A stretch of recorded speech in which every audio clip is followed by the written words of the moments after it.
Hey everyone, how's it going? I hope you're all doing great, as I always say. And in this video, we got more stories from all over the place, really. There's some from Arizona, there's some from Algeria and Libya, and there's some from probably the US, but it doesn't say. So, yeah, pull up a stump and let's jump into it. Thank you so much for watching. So in 2013, I was driving with my girlfriend to this festival. And it's about 3 a.m. or so, I think, and we stopped at this rest area, and there's nobody there. And that's the thing that people should pay attention to, that this thing was completely empty. There were no other cars there at all. So I go into the bathroom, and I do my business, and while I'm using the bathroom, I hear a guy walk in, and I hear clanging. It's some dude with a ladder. He's changing the lights, I guess. He says, "Cold night out, isn't it?" as I'm washing my hands. And he starts talking about football and the Packers, and we have a general conversation. So I tell him to have a good night, and he smiles and waves at me as I leave. I will never forget his face because of what happened just after that. His face is burned into my brain. As I'm walking out and the door is closing, he says, "My name," and then, "You dropped your wallet." My blood freezes. I slowly open the door to see the empty bathroom. There's no ladder, there's no guy, but there's a light laying on the sink, and my wallet is sitting next to the light. And like I said, I remember this guy. He was easily 6'5" and a solid 220 to 240. He was Hispanic, had a braided ponytail, and a thick accent. He had a teardrop tattoo under his left eye and a Virgin Mary tattoo on his left forearm. He wore a blue uniform with rolled sleeves that had a red Milwaukee logo on it. He had a pack of camel filters in his shirt pocket, and he was wearing a Packers hat with the old school logo on it. I was outside of the bathroom for maybe 2-3 seconds. This is only a very small restroom, and there's only one window that had a cage around it. I have no idea where this guy went, but spookiest of all for me, he said my name, and I never told him my name. So I live in a small rural town. There's only about 600 people in this town, and it's surrounded on all sides by fields with some loose bunches of forested areas. As you can imagine, this town is pretty quiet generally. So I have a German Shepherd Husky mix, and I usually take her for a walk every day as soon as I get off work, and she loves the snow. So this one night I'm walking her along the edge of town, and, she has to go to the bathroom, so I say, "Good girl," and we just do our routine. And then all of a sudden she perks up. Her ears go back and she's snarling, and the hair on her back is raised up. And I'm trying to get her to calm down, because I have no idea what she's freaking out about. And then I look over in the direction that she's snarling in, and I see eyes in the field, and I think, oh, well, it's probably just a raccoon or something. So I try to pull her away, but then the eyes stand up. It's way too big to be a raccoon or even a big cat. I pull harder and I start walking briskly back towards town, and I can no longer see the eyes. For a second, I breathe a sigh of relief. But then, about 30 yards behind me, I hear footsteps, and it sounds quadruped. My dog freezes and turns around. The thing behind us lets out this ungodly screech.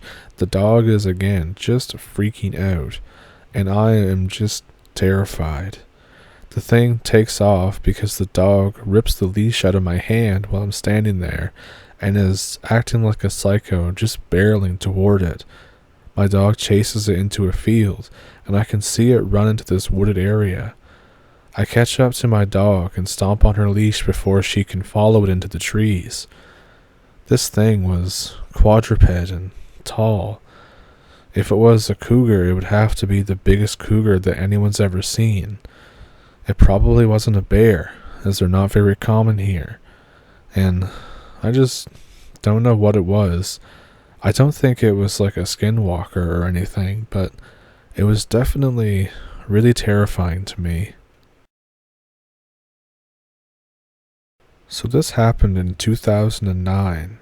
I was visiting Algeria with my family, and we're just visiting cool places that are around the coast. And we find this tourist attraction where they let you cross the Sahara Desert with a party of people. Most of the trip is very uneventful but still fun. We reach the Libyan border, and this is Gaddafi's Libya, so the border control is very strict. We had to stake out in this oasis town until they processed our passes, and the evening comes around and our party gets a barbecue together. We're talking about the journey, but one guy is absent. It's this Greek dude who's mostly been very talkative. He's just staring out into the desert. I look towards the direction that he is, and the sun is still just slightly popping above the horizon, and I look at it for a second and think, that's pretty cool. But then I notice people. In front of the sun, a group of silhouettes is standing maybe 300 meters away. I want to look away, but I can't. I stare for a few minutes, and then a tap on the shoulder knocks me out of it. I walk up to the Greek dude and tap him out too. He looks at me and goes, "Wow." He starts telling everyone about the silhouettes, but the guide quickly tells him to shut up. He tells us not to stare because the sun messes with your eyes, and he's clearly scared because he knows what we saw, but okay. So eventually we get shooed off to our rooms. So later on, I'm just chilling with my family when we hear frantic knocking. It's the Greek guy. He's freaking out. He says, "You saw it? You did. I know you did." He kept talking about the silhouettes. He then dragged me out of the room and told me to follow him. He told me to look around, and I saw these small blue and yellow dots on the horizon. No matter which way you looked, they were there. The Greek guy is going nuts.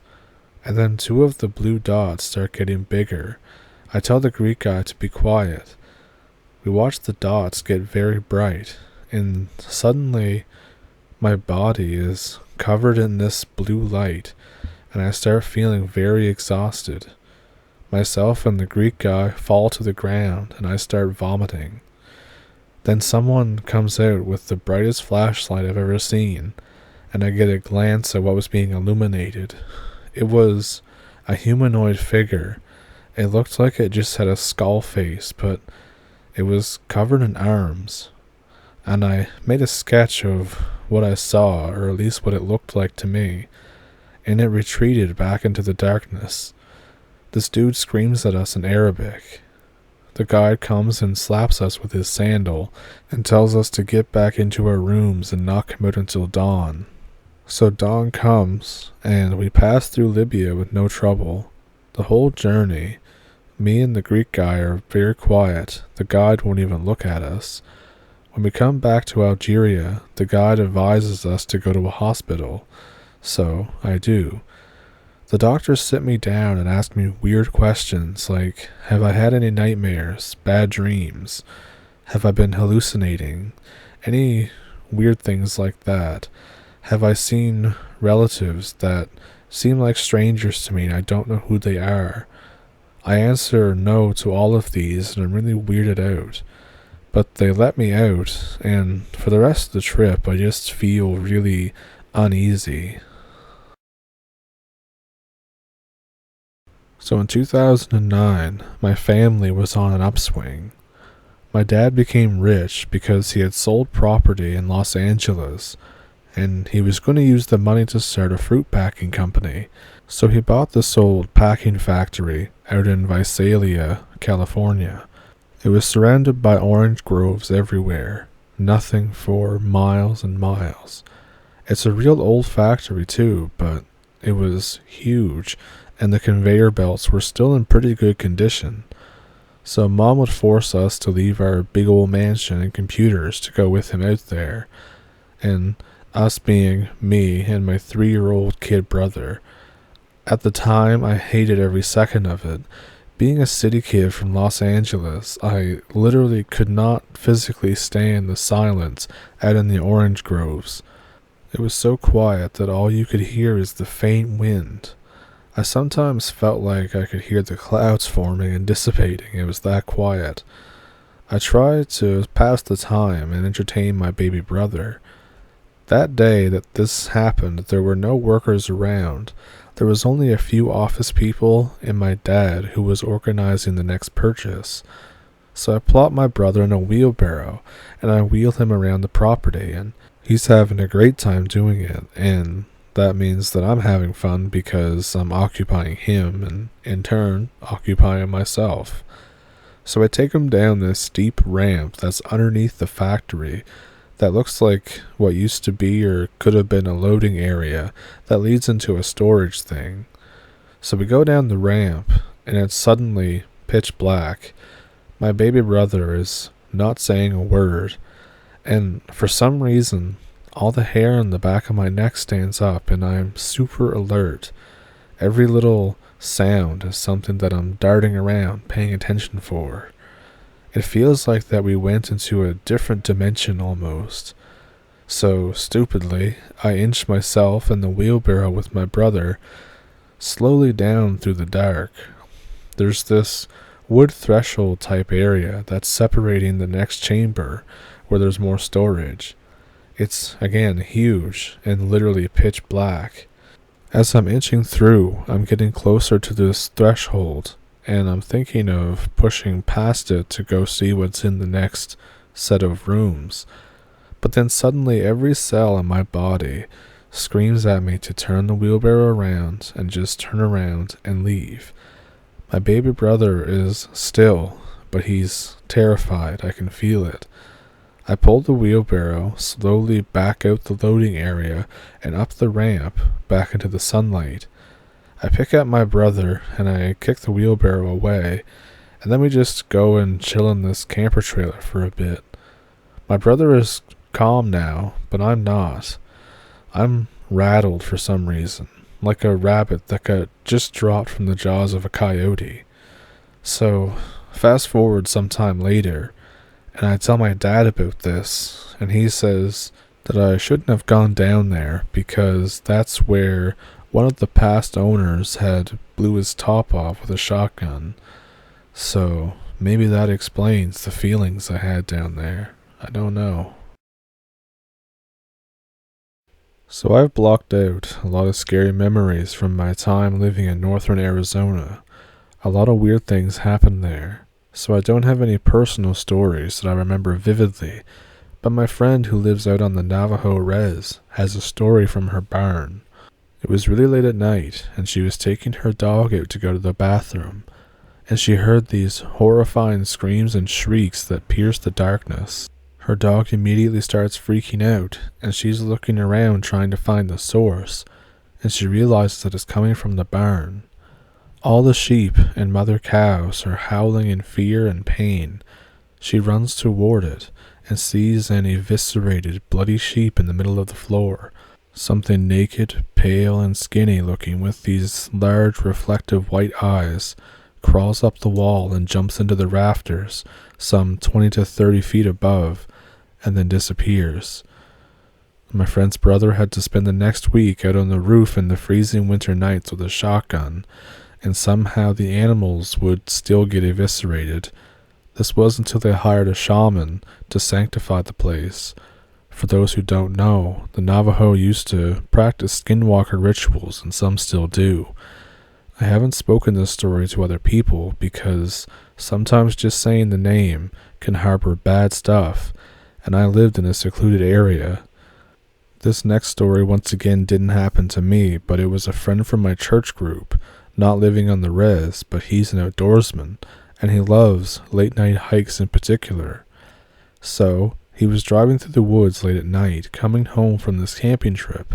It's dark, like pitch black dark, and northern Arizona used to be the darkest place in America in ratio to how many people lived there versus light pollution.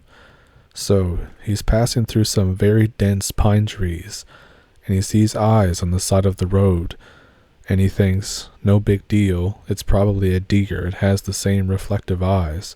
So he keeps driving, and the eyes are still behind him. He looks at his speedometer. He's going 70 miles per hour, and he's thinking, what the hell is going on? He keeps looking back in his rearview mirror, and he keeps seeing the eyes behind him. The eyes are keeping pace with his driving. He thinks that it might be fog lights from a car behind him, but he realizes soon that it's not. He goes off the side of the road, and it follows through the trees.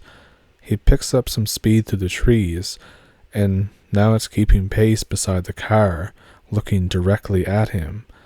And he thinks, screw this.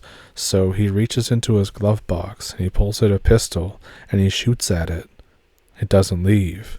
He speeds up now, 120. He watches as the eyes go up into the trees and start to follow him through the treetops. And he is seriously freaking out at this point. He starts to get into this open area, and he slows down. But he's looking at the trees instead of the road, so he drives into the ditch while not paying attention. The crash wasn't that bad, thankfully, but he sees the eyes coming from behind the truck and getting really close to the vehicle. He holds his pistol close and just prays, and then it went away. His friend came along later on and had to pull him out. Thankfully, he was okay. So I have some more stories, but they're not from people that I know. The first one might have been from a friend, but I can't actually remember where it came from. I guess it's worth noting that there's a lot of stories and urban legends, but this one stood out because it does have to do with the more uncommon known facts about skinwalkers.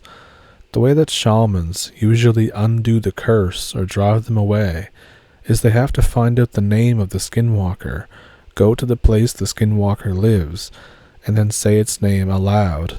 Most people don't know the name part, so they just go to said place and trash it, show it some business. Most of the time, if you have this problem, it's either because you dabbled or talked about it way too much, and thus you drew its presence to you, or, more commonly, you are related to it somehow. So on this farm, sheep, horses, and cows keep getting slaughtered and ripped into like a beast, but something much different than a bear. They notice the bite marks would vaguely fit the size of a human, so it's definitely not a bear. And everybody is thinking that there is some bad juju going around here. They call the police and they just shrug it off and tell them to keep watch, and then they set up some bear traps. They opt out for the first one to keep watch because they know that it's not a bear. They see white eyes crawl from over the barn, and they all know what this is. It's meaner than a chupacabra, so they lock themselves inside the house. They're not dealing with that.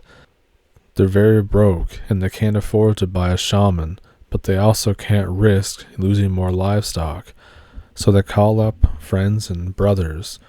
A couple of nights later, and it's hunting season. So all the guys get together in a truck and they follow the thing after they left it some obvious bait. They find out where it lives. Great. And they'll figure they'll mess up the house the next day because they're not stupid enough to do it at night when they can't see anything. So everyone is equipped with walkie-talkies, shotguns, knives, tourniquets, anything that could maybe help them in some way. One stays by the car, and a few others go down to the little rundown shack. It's obviously very dilapidated and looks awful, but it's out in the open. It's too dark to go inside, and they're not willing to go inside when they can't see anything, so they carefully circle the perimeter. They want to radio up to their guy on the ridge, but they decide not to because it would leave all of them open. So they end up lighting some warding weeds and just throwing it into the building to smolder. Who really gives a shit if it catches fire? And they think hopefully that sends the message. So they go back up the ridge to drive home. The guy who was keeping watch was pale as a ghost and wanted everyone to get in the truck quick so they can leave immediately. they're a little weirded out. They ask him what happened, and he wouldn't talk. But after they were a good deal away, speeding through the plateau, he tells them that he saw a shadowed human-like or an animalistic-like person stalking them from the other side of the ridge. He tells them all that he was worried that if he startled it by trying to radio in, everyone would have gotten attacked. They were thoroughly freaked out and scared AF, but it must have sent a message because the thing never came back. So, what do you think of those stories? Let me know which one was your favorite one down in the comments. Do you have your own stories? You can send them to me if you want to see them in a video, or if you just want to tell me, because I love hearing them anyways, at the email in the description. There are also links to how you can support the channel if you want to, and all that good stuff. But either way, I hope you enjoyed the video. Thank you for pulling up a stump, and I shall see you in the next one. Thank you for watching.